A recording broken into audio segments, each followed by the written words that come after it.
Será que você conhece bem a lei penal no tempo? O que é uma abolitio criminis, por exemplo? O princípio da continuidade normativo típica. Fica aqui comigo até o final, que você vai ter uma aula completa hoje sobre a lei penal no tempo.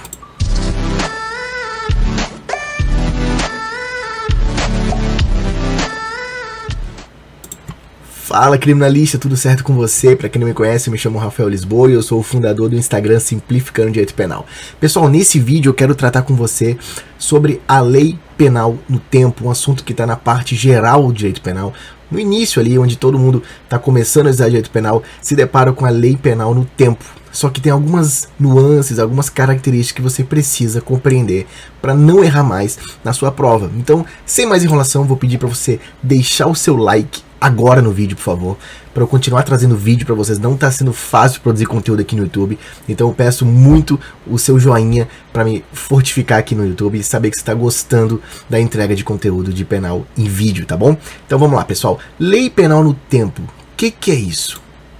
A primeira coisa que você tem que saber é que, para alguém responder criminalmente, deve haver, antes de tudo, uma lei prevendo que tal conduta esteja tipificada como crime.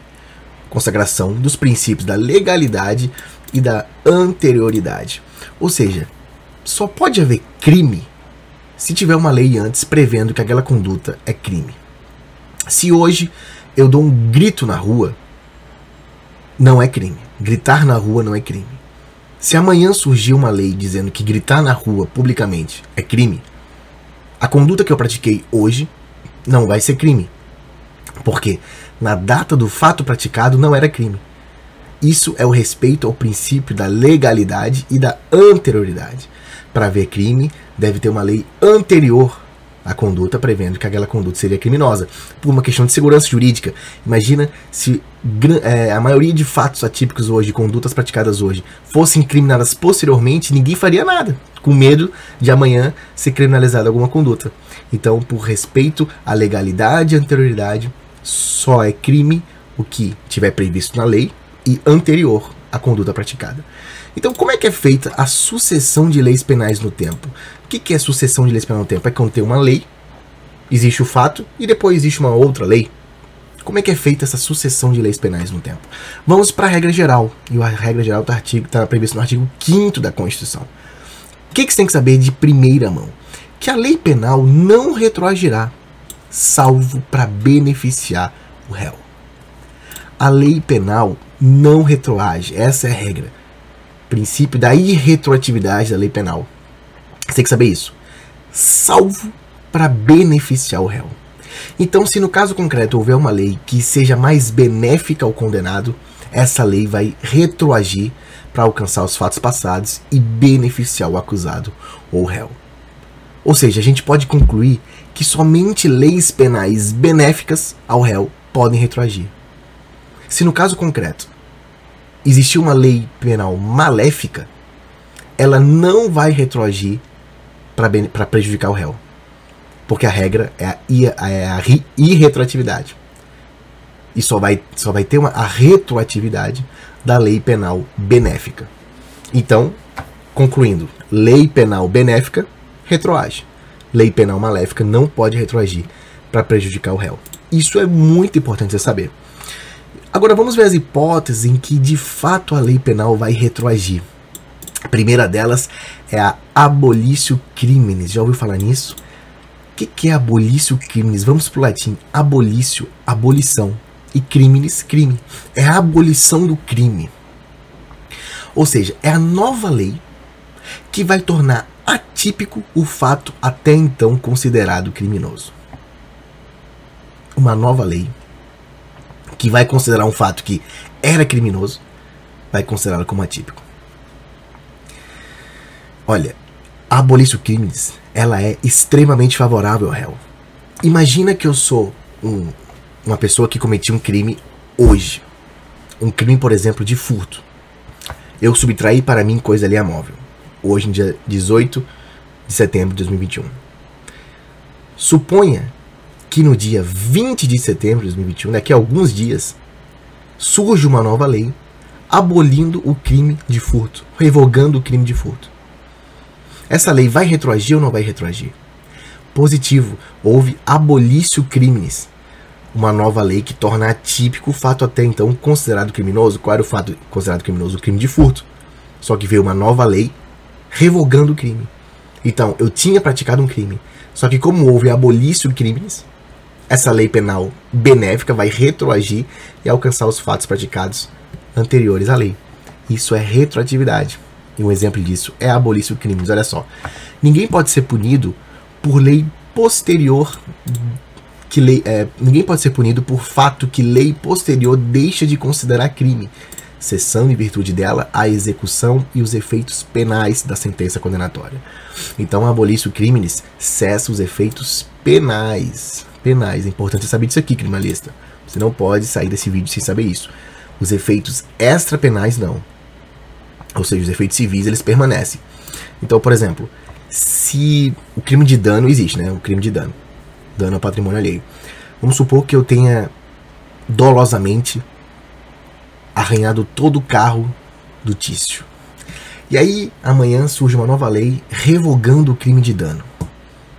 Ou seja, na seara criminal, houve abolício criminis. Vai cessar os efeitos penais. Eu vou ser réu primário. Eu vou ter bons antecedentes. Porque houve a abolição do crime.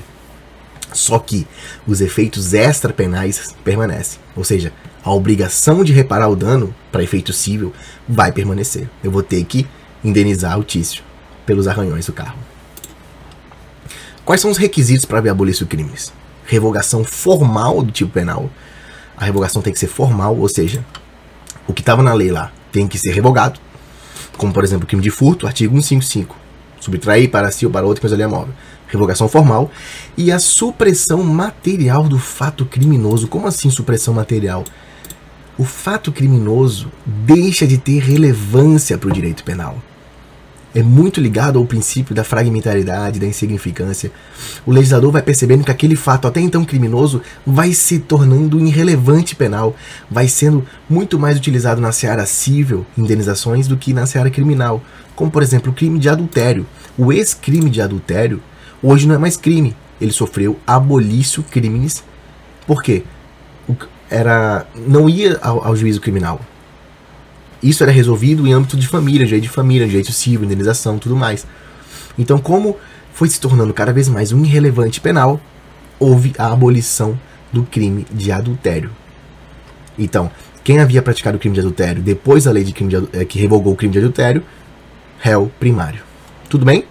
Agora, você não pode confundir, isso aqui é muito importante, e antes de continuar, não se esqueça de se inscrever no canal, se aparecer aí embaixo, inscreva-se, você tem que se inscrever para fortalecer aqui no YouTube, tá, gente? Porque é muito importante sua ajuda, você não tem noção.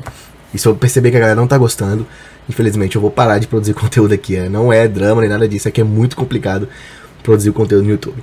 Então vamos lá, o que é o princípio da continuidade normativo típica? Você não pode confundir isso aqui com a abolício criminis, são coisas diferentes. Porque na abolício criminis existe uma revogação formal e material do fato criminoso. E a continuidade normativo típica, você pode ver pela palavra continuidade, ou seja, o fato aqui, ele continua sendo punível pelo direito penal. O que acontece é que a conduta criminosa, ela migra para outro tipo penal. A supressão é apenas formal, há um mero deslocamento geográfico do crime. Isso aqui é fundamental que você saiba. Existe um mero deslocamento geográfico do crime. Então, o crime estava previsto no artigo A, e ele simplesmente foi lá para o artigo D. Houve uma supressão apenas formal, mas material não, porque ele continua relevante para o direito penal. Por isso que há uma continuidade do tipo penal. Isso é muito, muito, muito importante você saber. Há um mero deslocamento geográfico do crime, por isso que não se confunde com abolício crimes. Por exemplo, o que era atentado violento ao pudor, atualmente caracteriza o crime de estupro, lá do artigo 213 do Código Penal. Beleza? O crime de atentado violento ao pudor não sofreu abolício criminis, diferente do rapto violento, por exemplo. Aqui, o atentado violento ao pudor sofreu o princípio da continuidade normativo típica e foi para o crime de estupro, previsto no artigo 213 do Código Penal. E a segunda hipótese de retroatividade da lei penal benéfica é na novatio legis in melius, ou lex mitio, ou seja, nova lei para beneficiar o réu, in melius, melhor. É a nova lei que, de qualquer modo, favorece o agente. E aqui, quando você vê essa palavra de expressão de qualquer modo, é de qualquer modo mesmo. Ou seja, revogando qualificadoras, aumentando privilégios. Isso tudo é uma forma de beneficiar o réu. Beleza? Olha só. Parágrafo único do artigo 2º. A lei posterior que de qualquer modo favoreceu o agente aplica-se aos fatos anteriores, ainda que decididos por sentença condenatória transitada em julgado. Tá? Então, se houver uma nova lei que de qualquer modo favoreça o agente, ela vai retroagir para beneficiar o réu. Agora, vamos ver quando a lei não retroage. Então, quando a lei não retroage, a gente já sabe que é uma lei maléfica, é uma lei pior para o réu. E quais são as hipóteses quando a lei não retroage? Tá aqui, ó, novatio legis impejus, lex gravior. Aqui é in melius, olha só, nova lei, novatio legis, só que aqui é in melius e aqui é in pejus, ou seja, lei mais grave. É a nova lei que, de qualquer modo, prejudica a gente. De qualquer modo aqui, da mesma forma, tem que ser da forma mais ampla possível, criando qualificadores, criando causas de aumento, reduzindo causas de diminuição da pena, privilégios. Isso tudo é para prejudicar o réu, tá? Então, não vai retroagir nesse caso. Então, se eu cometo um crime hoje, que está previsto apenas no caput, se vier uma nova lei depois, prevendo uma qualificadora para aquele crime, e ela se encaixa na qualificadora, a minha conduta praticada, não vai retroagir para aplicar os fatos passados, porque ela é prejudicial a mim, beleza? E foi o que aconteceu no crime de concussão. O crime de concussão sofreu alteração com o pacote de crime e a sua pena foi maior. Foi para 12 anos. Então, como houve um aumento da pena, esse aumento da pena é maléfico ao réu, de forma que não vai retroagir para prejudicá-lo. Isso aqui é bem legal e você precisa entender. E a novatio legis incriminadora. Isso aqui é a segunda hipótese de lei penal que não retroage. Ou seja, é uma nova lei que vai incriminar alguma coisa. É também chamada pelos doutrinadores de neocriminalização. Ou seja, é a lei que não existia no momento da prática da conduta e que passa a considerar como crime a ação ou omissão realizada. Ou seja, não tinha lei nenhuma no momento do crime e depois do fato praticado surge uma nova lei, que foi o exemplo que eu dei lá no início da nossa aula. Se eu grito em público, hoje não é crime. Se houver uma lei depois criminalizando o grito em público, essa lei não vai retroagir para me alcançar. Olha só um exemplo do professor Rogério Sanches. A Lei 12.550 de 2011 tipificou o delito de fraude em certames de interesse público, artigo 311-A do Código Penal. Então antes era um fato atípico e agora, depois de 2011, está tipificado o delito de fraude em certames de interesse público. Isso é a novatio legis incriminadora. Beleza, gente? Ficou alguma dúvida? Acho que não. Espero que você tenha entendido tudo. Isso é lei penal no tempo. Você precisa entender esse instituto, abolir crimes, continuar normativo típica, porque isso cai muito em prova e você não pode ficar para trás, tá bom? Se você gostou, deixa o like, se inscreva no canal e eu quero agradecer muito aos membros aqui do canal. Tem muita gente virando membro e não tá sabendo como entrar no nosso grupo VIP de Telegram. Quando você vira membro no Clube dos Criminalistas, você vai ter acesso à comunidade do canal e vai lá estar o link fixado para você entrar no grupo VIP e receber conteúdo exclusivaço lá no Telegram, beleza? Tamo junto, deixa o like, se inscreva muito no canal e vamos pra cima sempre. Quero simplificar sempre o direito penal com você.